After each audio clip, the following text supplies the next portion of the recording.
really excited to be here today. This is the first podcast as a part of our new series, Hope in Aging and Dementia. And Katie and I are thrilled to have with us two exceptional folks who are both friends and colleagues and uber advocates in the world of dementia. So as you may know, I'm Todd Keats, founder and CEO of My Care Friends, and with me is Katie, Vice President of Programming and Community of My Care Friends. And rather than me talking, I'm gonna pass it off to Lance and Lori and let them tell a little bit about themselves. So Lance, you're in my upper top left, so I'll let you go first. Yeah, and I have the better hair too, right, Todd? That's right. Thank you guys so much, Todd and Katie, for inviting Lori and I to be a part of your first episode here. I'm Lance A. Slatton. I'm the host of All Home Care Matters, along with the co-host of Conscious Caregiving with L&L, with my esteemed friend and colleague, Lori LeBay. And I'm also the author of the All Home Care Matters official family caregivers guide, and it's really an honor to be here, Todd. Thank you. Thank you. And Lori. Well, I'm Lori LeBay, and I got into this space as a frustrated daughter. My mom lived with dementia for 30 years, and so I created Alzheimer's Speaks, which was created to connect people to services, products, and tools. So there's all kinds of free educational resources there. I'm also an author. I've written Betty the Bald Chicken, Lessons in How to Care.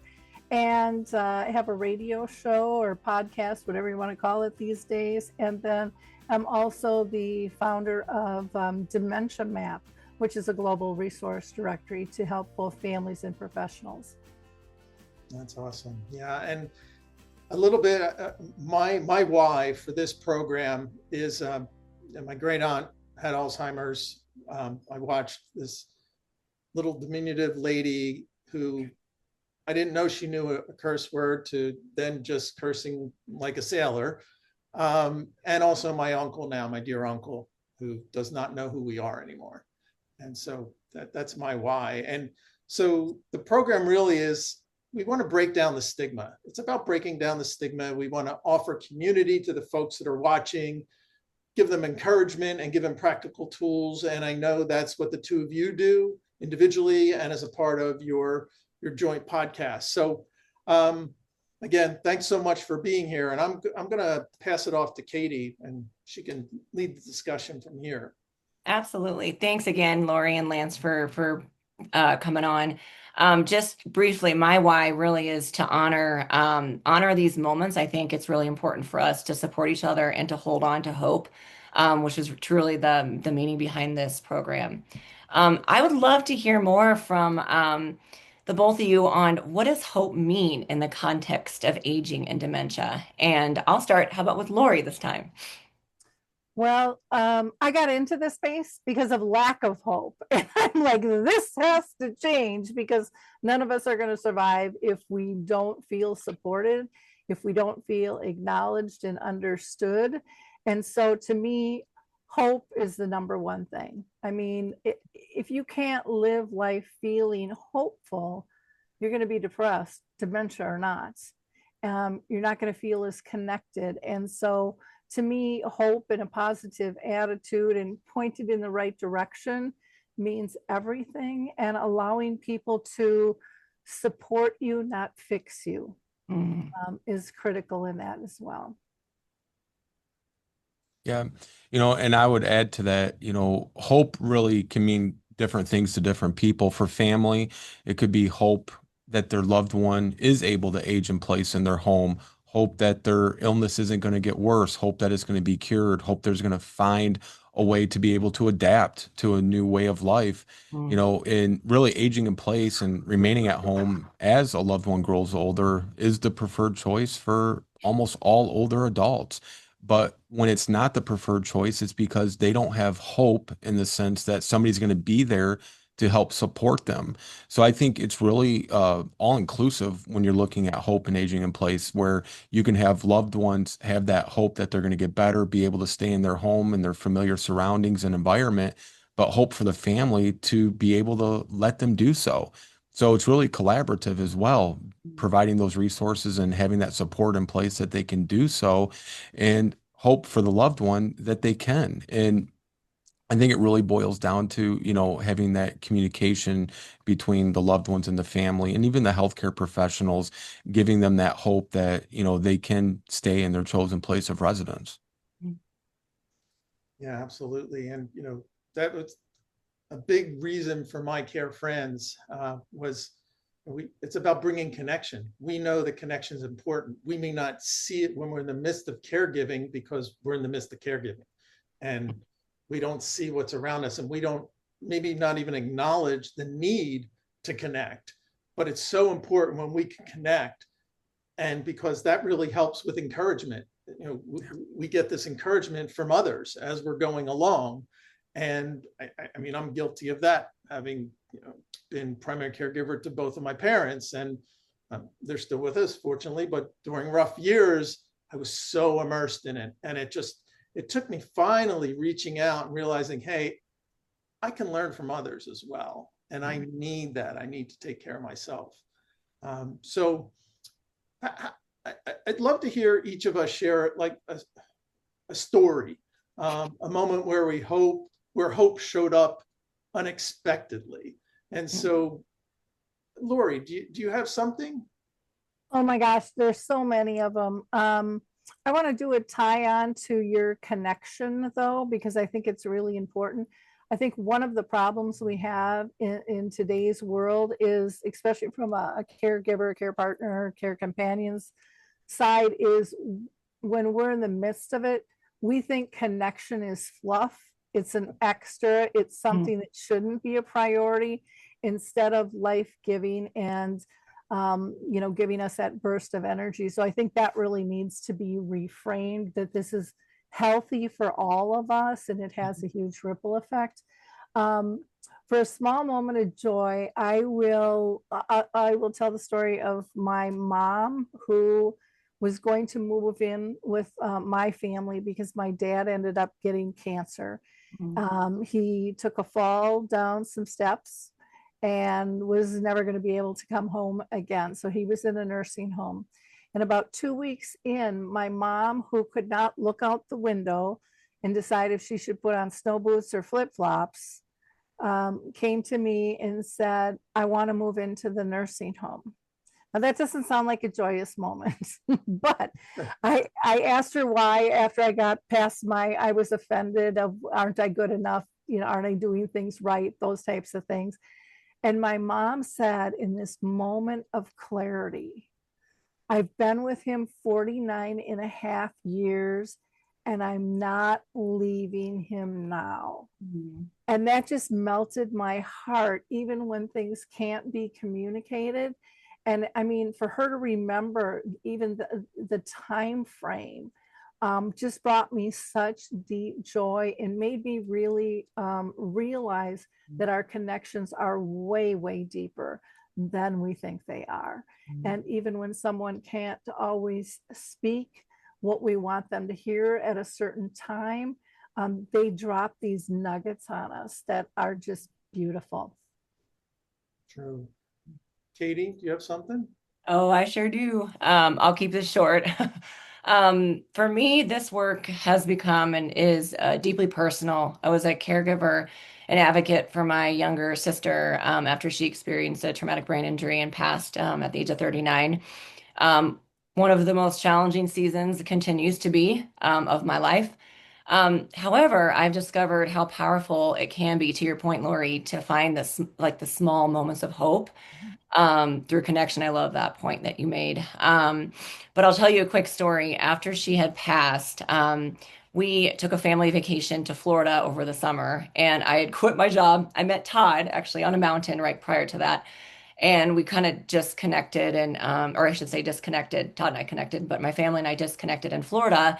And I had one moment where the girls, I have two younger daughters, were taking a rest. My husband was inside reading, and I was on the balcony of this little condo we were staying at. And I looked up and I saw this butterfly just kind of fluttering around, and the butterfly ended up parking it literally on the top of the like kind of pavilion area, and it wasn't closed in, so this butterfly could have flown away and was there for the rest of the day for 6 hours, and just stayed. And I think in that moment, we can certainly look at that as a sign, and I do. It taught me to slow down and to look at these moments, because if we're going so fast in life, it's hard to see. And I've used that experience. I've reminded myself, I should say, of that experience on a daily basis to slow down. Look at what's really important. So. Lance, how about you? Yeah, I was thinking as I was listening to Katie and Lori, how do you pick just one example? We've been doing this for almost 15 years, and we really take great pride in helping these families that we serve to find joy and to find hope again, because oftentimes they're newly diagnosed with a disability, a child that was born with, some abnormality, any number of things. And one of the ones that has always stood out to me was a family we didn't even get hired to take care of because they didn't need us to take care of them. But it really started at the UAW headquarters in Detroit, Michigan, Motor City. And it was a older retiree, and he had came up after a speech and a presentation we had given to the entire body of the UAW. And he wanted to know if, he could ask us a few questions. And this was very early on in our company.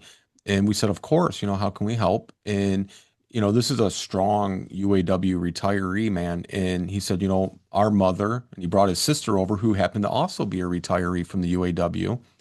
And our mother is 97 years old. And right now she's in a nursing home in Detroit. And we're really not sure what to do. We promised our father before he passed that we would make sure mom got to stay in their home for as long as, it was possible. And the nursing home won't let her come home. And, the sister's like, just starting to break down. And, we're trying to find out more about the story. And what it came down to was money.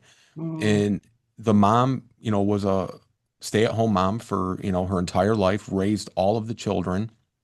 And her other children were kind of, distant now, other states and different things. And the brother and sister were still in the city.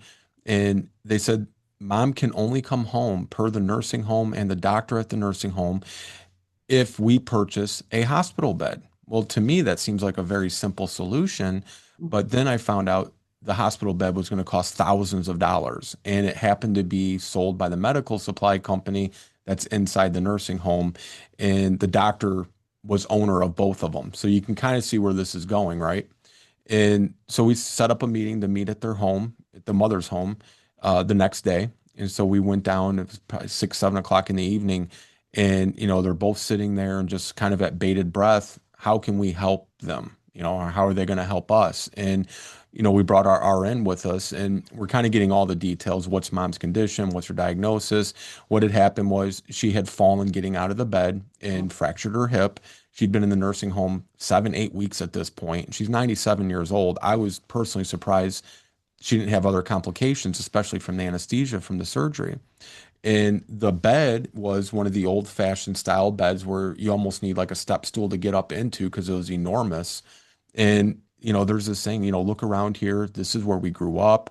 This is where, our children grew up at. And we want to do whatever we can, but we just can't afford to pay this. And they said they're going to, and they took kind of a collection through all the siblings, and he pulled out of his wallet the check that he was going to go deliver to the nursing home the next day. And, our nurse and I were explaining to him, you don't need to pay for the hospital bed. And we're telling him, talk to the doctor, ask for a prescription, get it under, mom's Medicare as a DME, durable medical equipment. They looked at us very skeptically, and I don't blame them because, when a doctor tells you something, usually you take it as gospel.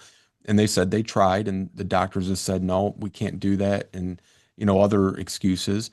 And we just told them, we said, look, we have nothing to gain here. We're telling you to go talk to the doctor.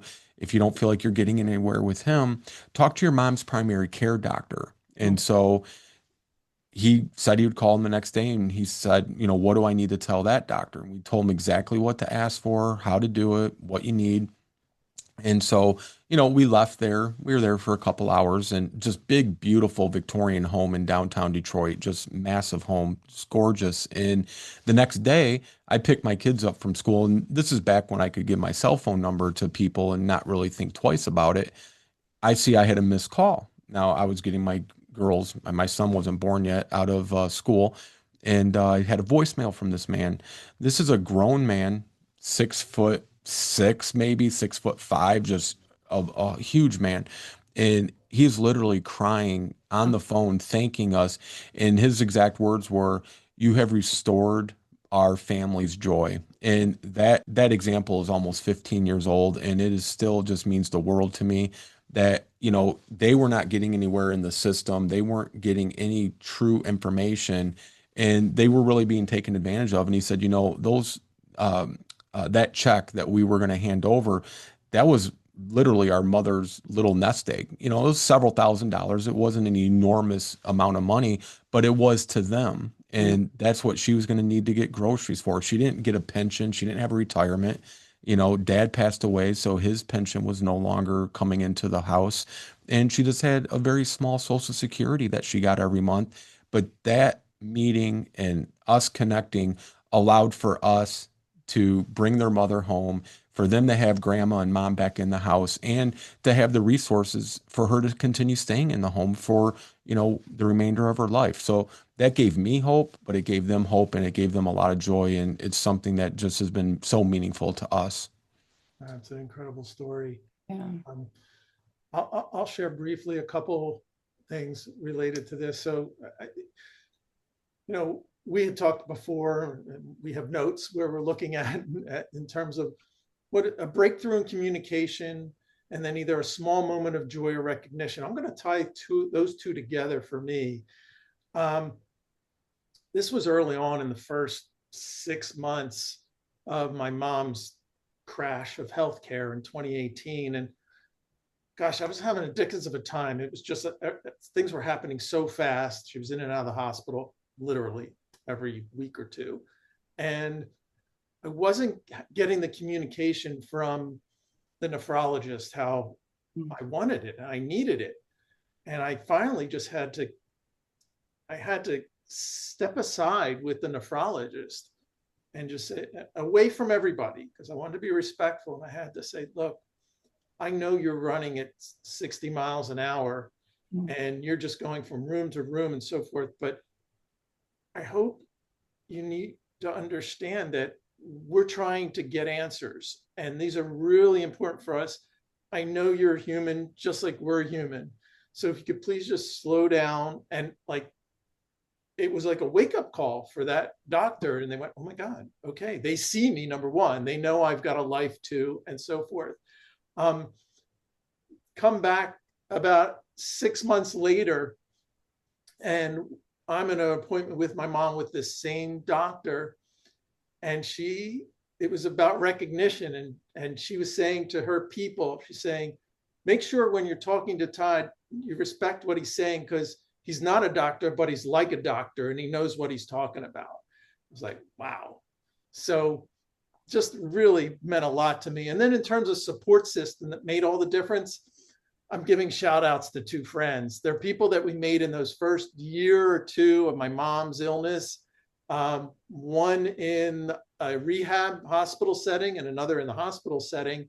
They've become dear friends. We're 7 years later, Marcia and Maria. Hey guys, just want to say hi and thank you so much, because their support has made all the difference. Just like when I go away on vacation, I can rely on them to be emergency contacts. They check in to always find out what's going on. So support system is really important, because that helps with, you know, from the emotional standpoint and the practical standpoint of staying hopeful in these really challenging times when you are that caregiver. I want to switch into the role of technology and storytelling here. And Katie, why don't you start and kind of guide us on this? Yeah, absolutely. Yeah, I love talking about this and hearing from experts in the field. As we know, digital platform storytelling, it's changing the way we do things. I'm curious, from the perspective of dementia support, what are your thoughts and what's your knowledge around this? Lori, you want to start? Well, I think Lance and I will both agree that there's not enough resources that people know about. They're out there, but people aren't connecting to them. So Lance and I have both, in our own ways, really tried to work together to bring those to this to the top of the surface. That was probably one of my biggest complaints, and that's why I started Alzheimer's Speak. So again, there people can get all different types of resources using different mediums. So there's, articles they can read. There's the podcasts that they can watch or they can listen to. There's dementia chats that they can actually hear the people living with dementia, what it's like, how they adapt, what we do good as care partners, what we need to work on more, all of those types of things. And then there's a lot of other, downloadable things. So all that's free. Dementia Map is our global resource directory. I waited around forever for our large organizations to do this. They're the ones with all the money. And finally, it was like, okay, this just needs to be done. And so with that, we took a global approach saying everyone is welcome, from profit, nonprofit, associations, government agencies, and to people who don't even feel like they're a resource. Like there's a lot of families and people living with dementia who have written a book, who have a YouTube channel or a support group, but they don't see themselves equal. Mm-hmm. And to me, we needed to really equal out the medical and academia models and join it with the real world, because all of us together make this work. And and this is my personal belief, everyone might not believe this, but I believe the actual true geniuses are the people in the trenches, the ones diagnosed. They're the ones really giving the support out. What we see our medical professionals typically doing, not all of them, there's a few of them getting online, but they're giving them definitions, and they're talking about showing a PET scan, but people want to hear the stories like you mentioned. So we need to use that multimedia hub. Lance has a great resource on his website as well. And we're seeing more people out there, but I think we have to join together, because people don't even know what to Google. So like on Dementia Map, there's just a glossary of terms, because you don't know what you don't know. There's a calendar of events I would love to see much bigger. We've had international conferences to small little things. They can be free or not. But and everything needs to be accessible. The way people search, we have 150 categories people can search. But we want everyone at all levels, so that families and individuals living with the disease, as well as professionals, can take their time and make their choice. Because I know I found, as a family member, me telling you for 10 minutes, if I get 10 minutes from a professional to say what my needs are, I can't summarize everything. And what I find is a lot of the professionals don't know all of the other networks that are out there. So to me, that's a critical piece, to get people connected, get them in social activities and places where they can talk openly about their emotions and what they're going through, instead of feeling guilty, because a lot of times family and friends don't even understand, because they're not fully walking the path. And there's a huge difference there. Yeah, absolutely. Lance, with All Home Care Matters, we our group here, and a lot of other folks know, but share more about how it empowers families through information and interviews. Yeah, absolutely, Todd. And that's really the key. It's designed to empower families and caregivers who are in the trenches, like Lori said. I think that firsthand experience and actually walking the walk and being on that journey is very educational, more than anything somebody could listen to or watch. The unfortunate part is, though, while you're on that journey, you also don't know what you don't know. And, one of my favorite resources is Lori's dementia map, because it's all encompassing from, every aspect of the dementia journey and living with dementia. What All Home Care Matters is designed to do is to help raise awareness and get information out to these family caregivers and even healthcare professionals. With our company, we still deal with healthcare professionals who don't know what they don't know. They don't know what resources are available for these family caregivers and their loved ones. They'll send us a discharge thinking, home care is home health care. And, there's all this, misconceptions and, misunderstanding about what these other, areas of the healthcare industry are really meant for and what they provide. So we just try to amplify, these resources and make people more aware of what they're entitled to, but also B, what is available as options. And we discovered that powerfully during COVID, where, we'd been in business for, 10 years, and we're getting phone calls, multiple phone calls every week of people saying, "Hey, I just learned about this.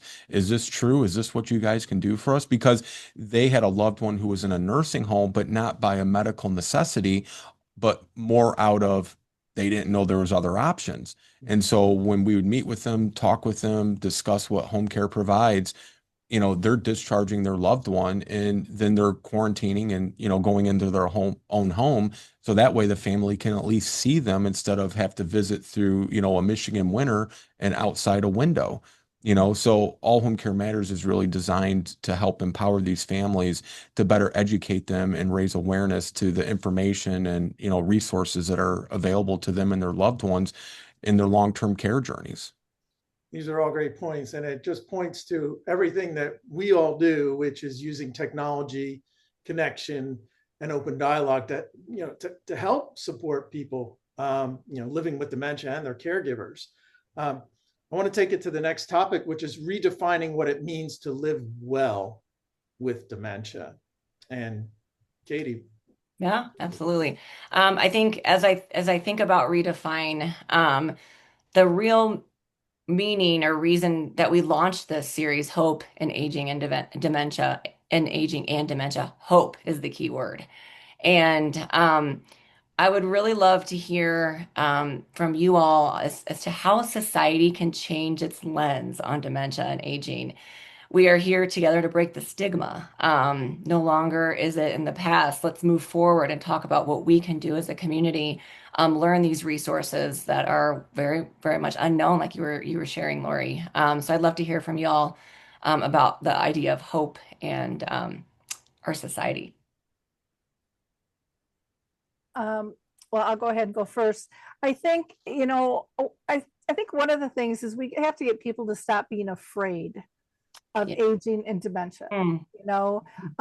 Aging isn't going away. It's kind of like taxes. You pay now or you pay a lot more later on, so either get educated up front on what's going on and what the process is, and stop being embarrassed of a wrinkle.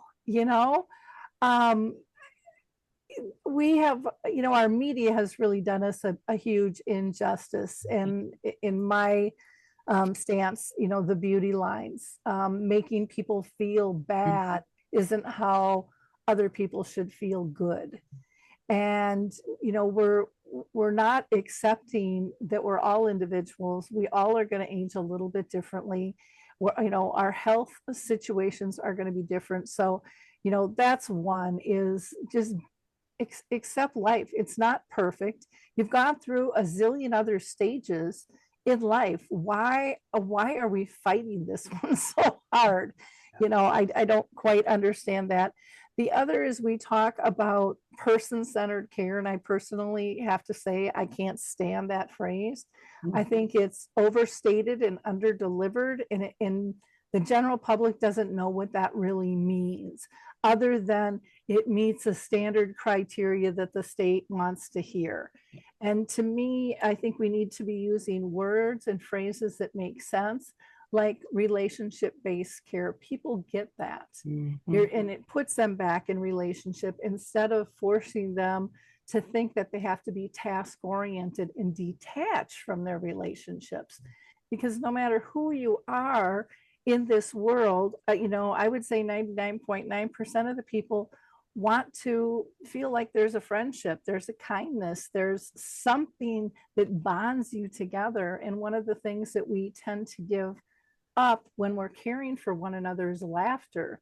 And to me, laughter is the glue. I mean, it's a wonderful, wonderful medicine. So looking at dignity and really how are we caring for one another, I think is really important. And then, if you wanted, some samples of who's doing, some really cool things, we've got a lot of different types of dementia-friendly organizations out there. Dementia Together in Colorado is, in my mind, one of the top ones. They are so grounded in really serving the people and not being up in the head of what's everyone else doing and how we should do it. Roseville Alzheimer's and Dementia Community Action Alliance in Minnesota has done some really different things too, where they've connected with the city to help promote their work on the site. Now, why isn't that happening throughout our country? That's a really simple thing to do. It doesn't cost money, takes a little bit of collaboration, and coordinate updates once a month. The memory cafes are phenomenal, that bring the people together with dementia and their care partners instead of separating them and making everybody feel different. And Dementia Action Alliance is another group that's really raising voices. So, again, I think living well with dementia and dealing with aging is about acceptance and finding your tribe. It's changed just like it does as we go through different stages. We need a tribe that understands us, and there's tons of that stuff out there. So to me, living well is not about fixing, but it's about supporting one another. Yeah, absolutely. Lance, what are your thoughts on that? Yeah, and I mean, Lori and I are usually right on the same brain wavelength, and I would agree with everything she just said about the organizations doing it the right way. The sad part about that statement is, though, it should be a laundry list of organizations doing it the right way, or communities, and unfortunately, in my opinion at least, it's not. It's a very short list, but the ones on it are doing tremendous work. But I think it just speaks to the overall view of dementia care. And, like Lori said, person-centered care, what does that really mean? And I don't like that phrase either. I feel like if you're really caring for the person, the inclusion, the dignity, and the value of their life at every stage kind of is already all encompassed in that care that they're receiving. We tell people all the time, a person with dementia is not invalid. They're not no longer, worthy of participating in life and just somebody to be put into a room and forgotten about. We had interviewed a physician once, and he wrote one of my favorite books on Alzheimer's, and I'd asked him, why doesn't Medicare make a change to help support these family caregivers helping loved ones living with dementia? And it's because when it was written, it was basically called social care. So it's not considered health care, but we all know it very much is health care. And, that whole view of people with dementia, they were looked at as having senility, and they're just senile, and, oh, grandma's going to the old folks home, just to sit and, wait for her time to pass. And I think we really need to restore that dignity and that inclusion of people living with dementia, because, Lori's talked to countless people. I've talked to countless people that have been diagnosed with dementia, and they're driving cars, they're writing books. Lori may want to speak to this, but I'll say even like dementia in the arts, this remarkable art that they're, producing. And just because you have dementia doesn't mean you're no longer worthy of society and, life in general. And I think we need to include them, but also keep their dignity at the forefront of how they are treated and interacted with, because they're far more capable of what most people are aware of. But where does that issue really arise from? I feel like it's from, the healthcare industry, because again, something I'm very fond of saying, you don't know what you don't know. And these caregivers and these family members, if they're not experienced or versed in what dementia is and how it interacts with the person and the progression and, things like that, they're going to take value in whatever a healthcare provider tells them, and that's going to be what they're left with, and that's going to be their understanding of it. So that's where, Alzheimer's Speaks, Dementia Map, All Home Care Matters, Conscious Caregiving with LNL, that's where all the things that, us and others like us, really come into play. There would be no need for us if people were getting the information, at the root of their diagnosis. Somebody that I have a lot of respect for calls it diagnose and adios. That's, you get the diagnosis and it's bye. Now you got to kind of figure it out on your own. So I think we just need to do better from the higher levels of society in educating those making decisions and our healthcare providers, so that they can better equip these families and their loved ones when they're receiving a diagnosis of dementia. Yeah. Yeah, what you both shared is so critical, and it actually leads into the rest of our series that we're going to be doing on hope in aging and dementia. The upcoming episodes throughout the rest of the year will be emotional wellness for caregivers, for those who are caring with folks with dementia, intergenerational connection, the importance of that, and having done intergenerational programs decades ago, I saw firsthand the importance of that. And then, as you pointed out, artistic expression and dementia. There's a lot of truth to that, a lot of proven benefits to that. And we're going to be looking at that and how that's handled around the world. And then also new frontiers in care and innovation related to that. And, we invite listeners and people watching to follow the series. You can always send in questions if you have questions for us at My Care Friends. If you have questions for Lance or Lori, they're always open to questions and suggesting topics for us to cover, because it's all about our ecosystem and helping raise the voices of all of us that are out there trying to help. So final takeaways for everybody. I love everybody, just a brief message of encouragement for caregivers, professionals, and also individuals facing dementia. That'd be wonderful. I'm going to let Katie start this one. She's kind of quiet. Quiet. That's funny. I'm not quiet at all, but I will. One of the things you said, Lori, that really kind of hit me in a way was, we need to honor these moments and these stages of life. And you're so right. I mean, I think that it's so beautiful watching growth and change as we age, and we need to own that.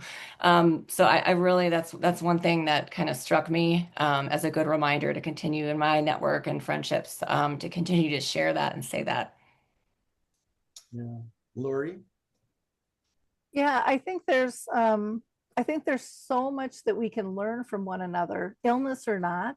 I also think we have to stop thinking that there's a cure and that there's a pill, because nobody wants to be told that they don't fit in and that they're not right anymore. And then when there's no cure or no formula, medication wise, and that still is pushed so much more than social engagement, or what they're calling is social prescriptions. Like, give someone a prescription to go to a support group, or go to an art class. Look at this through a mental health lens. Not that, okay, they're mentally ill, there's a whole stigma with that, but that we're supporting our young kids through loneliness now. I mean, there's this huge epidemic of people not feeling like they belong. And when we make someone, or help someone, I shouldn't say make, help somebody feel like they fit in just by connecting them to the right resources and supports, that gets rid of or reduces significantly depression. It gives people purpose. And, we're missing a huge piece when we ignore that. And then the last thing I would say is, don't ever ignore your gut. If something doesn't sound right, or you think there's more, there is. Yeah. But sometimes you got to stand up and scream for it, or, get really stern, or ask more than one person, because a lot of times the doctors don't know. And you need to let them know when you're still feeling lost. And you also need to educate them when you found something that works for your family, because that gives them tools to help other families as well. But like Lance, you had mentioned about, you've got to tap into being an advocate, because you can get train rolled really quickly in this process, and that's not healthy for any of us. Definitely. Lance? Yeah, I would just like to say, there is hope. I don't want anybody to feel hopeless, but there will be days you may feel hopeless, but no, you're not alone. There's an entire wonderful community out there that has resources, support groups, like Lori said, dementia maps, Alzheimer's Speaks, dementia map. There are so many ways now for people to connect with others who are maybe not going through the exact same thing, but there's going to be a lot of crossover and similarities. And, lean on those people. And when you don't know something, find out, and like Lori mentioned, speak up, be your loved one's greatest advocate, because only you can be their greatest advocate. Don't settle for an answer you may not understand. Make them explain it to you, give you more information, and just know you're not alone and that there's hope there. Yeah, I'm going to dovetail right on that. That's exactly what I was going to say, is there is hope, and ask questions, ask why. Be that 2-year-old who keeps asking why. Just ask it. You have a right to that. You have a right to understand. And to the professionals, my message would be, just please understand and try and take a step back. We know that you're incredibly busy. There's a lot of pressure being put on you in the healthcare system, the way that it is structured. And I got to take a sip of water, or you're not going to hear what I'm going to say. Excuse me, everyone. Now I'm back. But we understand, to the clinicians, the professionals, that it's hard. But try and take a step back in the midst of all your chaos to understand what these families are going through, what the caregivers are going through, what the individuals with dementia are going through. And to those individuals with dementia, lean on your support team. They're there for you. They love you, and they want to be there for you. And in closing, there's always a call to action. So our call to action is, you can subscribe and follow My Care Friends on LinkedIn, on Facebook, on the usual Instagram. Please do. You can visit mycarefriends.com. Please join. It's a free community. You can communicate with, you can make friends on there. You can communicate, learn more.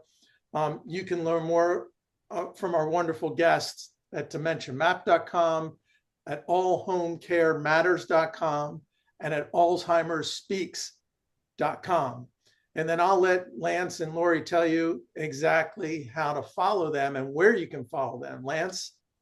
Yeah, Facebook, LinkedIn, Twitter or X, and Instagram and YouTube. It's All Home Care Matters, and we're here to support family caregivers and their loved ones in any way we can. So if you'd like to reach out, please feel free to do so. And Lori? Yeah, on Alzheimer's Speaks, there's an actually follow button. So that's really simple to do, and you just click on them. It's, and so that's very simple. Same with Dementia Map. So you can just go to the site, click on it, it'll bring you there. You can follow very simply on all of the platforms. And also I think Lance, you have this too, and I don't know if you guys do on My Care Friends, but I know on my stuff you can share pages with people too, so you can publish those. So if you see something you like, share. You're sharing. Sometimes we don't realize how important that is, because even if we post it to Facebook, there are people that we don't know that are dealing with this, that haven't reached out or haven't spoken up yet. And that can make a huge, huge impact for people. Absolutely. Yeah, absolutely. And can I add one last thing that I think is really important? I should have said, you know, we talked about hope, which I think is wonderful, but I don't want to miss out on people looking for joy. Joy has never left you. We've just been misguided and been looking for problems and issues. So don't ever stop looking for joy, being in the present moment. It's there. It might look different, but these really small things are the ones that are going to melt your heart and stay with you. It's not the big flashy stuff when you're dealing with dementia, is what I found for many people. It's the smaller things, but don't for a second ever think joy has left you. Before we go, Katie, before I bring it home, anything you want to add? No, I think that rounded it up. A joy. That's such a good reminder. I think that it's those little moments that keep us going. Absolutely. Well, Katie, Lori, Lance, thank you so much. This is wonderful always to spend time with you. This was an incredibly meaningful conversation. Thank you to everybody who's watching. We appreciate everything that you do, everything you're learning to do. Don't hesitate to reach out to any of us at any time. And most importantly, take care of your loved ones, and be well.